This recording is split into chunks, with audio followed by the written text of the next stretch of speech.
Good day. GE with the word here. You know, I've been a pastor, preacher now for almost 48 years. And one of the things that has fascinated me over those years is how quickly some people become Christian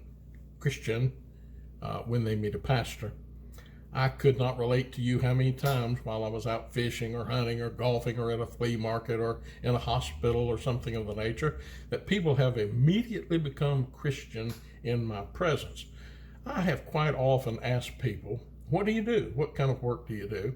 Especially if they've been cursing or telling of stealing or cheating or lying or something of the nature. I know that they will in turn ask me what I do. And so when I tell them I'm a minister, it's surprising sometimes how quickly they become Christian. One moment they're cussing, telling me how they cheated on the job, gambled, got drunk.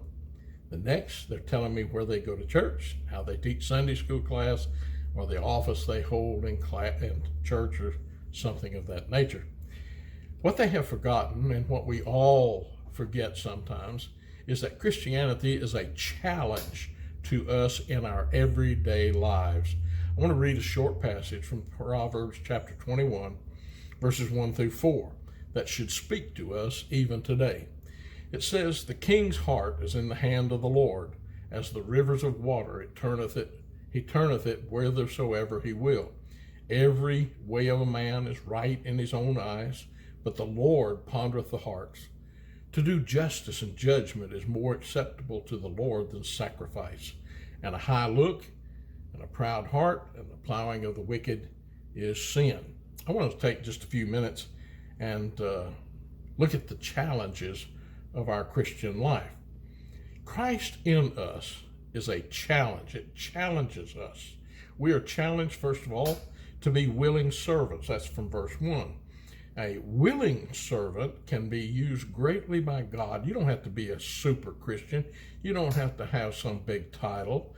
All you need to be is willing, and God can use you in magnificent ways. I've seen it happen too many times.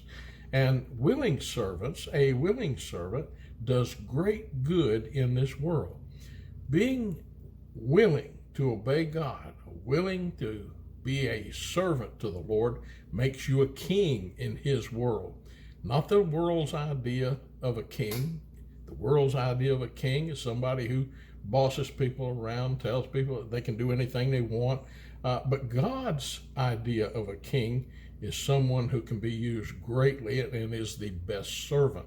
That's God's idea. And so we're challenged to be willing servants. We're also challenged, excuse me, pollen's got me. We're also challenged to consider everything from God's view. This includes our deeds.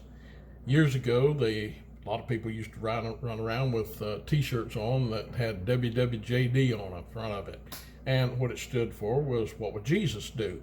Now, I'm not much for wearing t-shirts with things printed on them, but that's fine, because the question is legitimate. It is a valid question for a child of God. What would Jesus do under these circumstances? What would Jesus do faced with this situation? It's a valid question for each and every one of us. And maybe there ought to be another t-shirt that comes out that says WWJT. What would Jesus think? Because we are challenged to consider even our thoughts from God's point of view. And we're challenged from God's view as to our reactions to situations. How do you react to situations? Do you react to a situation like Jesus would? Or do you react in your own bad attitude, hatred, whatever? We need to react as Jesus would. What would you change if Jesus physically spent the week with you? Would you change your viewpoint about some things? I'm sure that I would. Third, we are challenged to serve. That comes from verse 3. Service is more than association or donations. I have found in 48 years of ministry that people who do not serve in some way are quite often the most critical people in the church. Holding an office is not necessarily doing. Some people have held offices for years and done nothing. Service is a daily moment by moment, active, endeavoring to live out Christ in us. Finally, we are challenged to be truly humble. Why? So, in order for us to be fully used of Christ, we need to be truly humble. Let me tell you something. I found out the hard way quite a few times.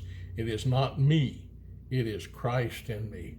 It is what Christ can do through me. It is what Christ can do for me and with me. It is not me. I've never accomplished anything for the Lord, but the Lord has accomplished some things through me. And so in order to be fully used of Christ, I must be truly humble. And also need to be humble, truly humble, in order not to be humbled. Have you ever been humbled? I have. I won't tell you about that, but let me tell you something. It is better to be humble than to be humbled. And that's the truth. Let me finish with this. Christian, you and I are challenged each day under any and all circumstances to be willing servants, to consider everything from God's viewpoint, to serve by doing, and to be truly humble. It changes our world, and it changes the world of those around us. You have a good day. May God lead and bless you in all things.